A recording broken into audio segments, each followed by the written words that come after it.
Staff वाले हैं उनका सबका अवेलेबल है अंदर। कोई किसका रेफरेंस देके जा रहा है, कोई किसका रेफरेंस देके जा रहा है। आईसीयू बेड खाली है, कह रहे अपनी अप्रोच लगवाओ, मिल जाएगा। अप्रोच कहाँ से लगवाए हम लोग सर, यहाँ कुछ केयर नहीं हो रही है पेशेंट की। महामारी का कहर जारी है। दरवाजा बंद है। जी हाँ, हम उस कोविड सेंटर पे खड़े हैं जिसकी कल शुरुआत हुई है। सबसे बड़ा कोविड सेंटर बताया जा रहा है दिल्ली का, लेकिन बेबस लाचार मरीजों के लोग जो भी यहाँ पर आ रहे हैं उनकी स्थिति देखिए। दरवाजे से सवाल पूछे जा रहे हैं, सवाल का जवाब नहीं मिल रहा है। शहर दर शहर अस्पताल बेहाल। फोन करके आए थे यहाँ पर और हमें उन्होंने बोला भी था आप आ जाइए तो आपको एडमिट कर लेंगे और कंडीशन भी बताई थी, सब कुछ बताया था, लेकिन यहाँ पर तो बंद ही किया हुआ है, कोई जवाब ही नहीं देने को तैयार। हर सांस भारी है।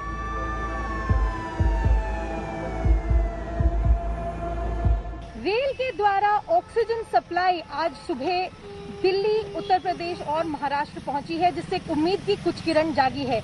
लेकिन अगर आंकड़े देखें तो कोरोना संक्रमण और मौतों का आंकड़ा अभी भी दिल दहला देने वाला है।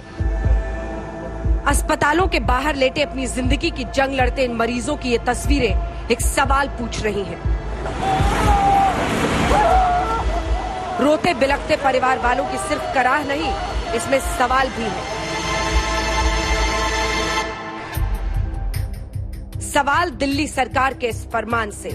ये कागज पर सिर्फ एक आदेश नहीं, महामारी के बीच वीआईपी कल्चर का एक ऐसा दस्तावेज है जो धब्बा है बराबरी और इंसाफ की नींव पर। दिल्ली के 5 स्टार अशोका होटल में दिल्ली हाईकोर्ट के जजों, न्यायिक अधिकारियों और उनके परिजनों के लिए कोविड केयर सेंटर रिजर्व किया गया है।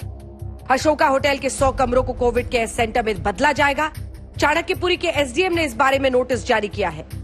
नोटिफिकेशन के मुताबिक दिल्ली हाईकोर्ट की तरफ से अपील की गई थी कि कोर्ट के अफसरों के लिए कोविड हेल्थ केयर फैसिलिटी की व्यवस्था की जाए। मैं ये कहना चाहता हूँ केजरीवाल जी से, दिल्ली के मुख्यमंत्री जी से, कि अगर आपके पास इस प्रकार से होटल बुक करना, 5 स्टार बुक करने का पैसा है तो हमारे डॉक्टरों के लिए कीजिए ना, उनके परिवारों के लिए कीजिए, नर्सों के परिवारों के लिए कीजिए, स्वास्थ्य कर्मी के परिवारों के लिए कीजिए, पुलिस के परिवारों के लिए कीजिए। वो अपनी जान दांव पे लगा के वहां पे कोरोना से लड़ाई लड़ रहे हैं, उनके लिए क्यों नहीं आप ये होटल बुक कर रहे हो? उसके बाद आप जुडिशरी के लिए भी कीजिए, लेकिन आप डॉक्टरों को बुला बैठे, नर्सों को बुला बैठे, पुलिस वालों को बुला बैठे, कोरोना वॉरियर्स को बुला बैठे और बस केवल जहां पे आपके खिलाफ सुनवाई चल रही है वहां पे आपका एक 5 सितारा पैकेज बहुत सारे सवाल खड़े करता है। आदेश के मुताबिक प्राइमस हॉस्पिटल इस कोविड केयर सेंटर को संभालेगा। डॉक्टर्स, नर्स, स्वास्थ्य सुविधा मुहैया करवाने का काम अस्पताल ही करेगा। वहीं खाना और कमरों की साफ सफाई की जिम्मेदारी होटल की होगी। नोटिफिकेशन में कहा गया है कि दिल्ली में कोरोना के मामले हर दिन बढ़ रहे हैं। ऐसे में दिल्ली में क्वारंटीन आइसोलेशन की सुविधा को बढ़ाने के लिए तैयारियां की जा रही हैं। फिर इसे कुछ खास लोगों के लिए इस होटल में आखिर क्यों रिजर्व किया गया है, जब इसी राजधानी में कई ऐसे होटल हैं जहां पर क्वारंटीन और आइसोलेशन सेंटर्स खोले गए हैं, इलाज के लिए बेड की सुविधा दी गई है, लेकिन वो सभी लोगों के लिए है। दिल्ली में कोविड की लगातार विकराल होती स्थिति और घटती सुविधाओं के बीच दिल्ली हाई कोर्ट के आदेश के बाद दिल्ली हाई कोर्ट के जजेस, निचली अदालतों के जजेस, न्यायिक अधिकारियों और उनके परिजनों के लिए इसी 5 सितारा अशोका होटल में 100 कमरे बुक कराकर एक आइसोलेशन सेंटर बनाया गया है। दिल्ली सरकार ने इसे प्राइमस हॉस्पिटल के विशेषज्ञ डॉक्टरों और अधिकारियों के साथ मिलकर इसे स्थापित किया है। अब इन 2 तस्वीरों को देखिए। होटल के सूत्रों के मुताबिक 4थी और 5वीं मंजिल, उस पर 100 कमरे पीछे के विंग में बुक कराए गए हैं। प्राइमस हॉस्पिटल के डॉक्टर और अधिकारी, उससे इस जगह को, इस सेंटर को जोड़ा गया है। यहां दिल्ली हाई कोर्ट और निचली अदालतों के जजेस, न्यायिक अधिकारी और उनके परिजन आइसोलेट होकर रह सकते हैं। प्राइमस अस्पताल के अधिकारियों का यह कहना है कि यहां पर सभी जरूरी सुविधाएं जुटाने में कम से कम आगामी 2 से 3 दिन और लग जाएंगे, यानी ऐसा लग रहा है कि इस हफ्ते के आखिर तक ही यहाँ सुविधाएं हो सकती हैं।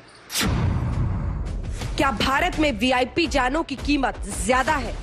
क्या महामारी में चारों तरफ मरते लोगों के बीच किसी के लिए बेड रिजर्व किया जा सकता है? भारतीय मानसिकता का वो क्या पहलू है कि संसाधनों पर वीआईपी यानी वेरी इंपॉर्टेंट पर्सन का अधिकार पहले माना जाता है? कुछ याद दिलाते हैं। कल मद्रास हाईकोर्ट ने कहा था कि जब बात जिंदगी की हो तो वीआईपी कल्चर नहीं चल सकता। आज सुप्रीम कोर्ट ने कहा है कि ये राष्ट्रीय संकट है, हम चुप नहीं रह सकते। ये चुप्पी तोड़ने का ही वक्त है, बोलने की ही बारी है।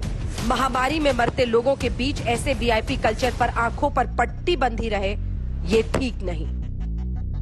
अनीशा माथुर के साथ आज तक ब्यूरो।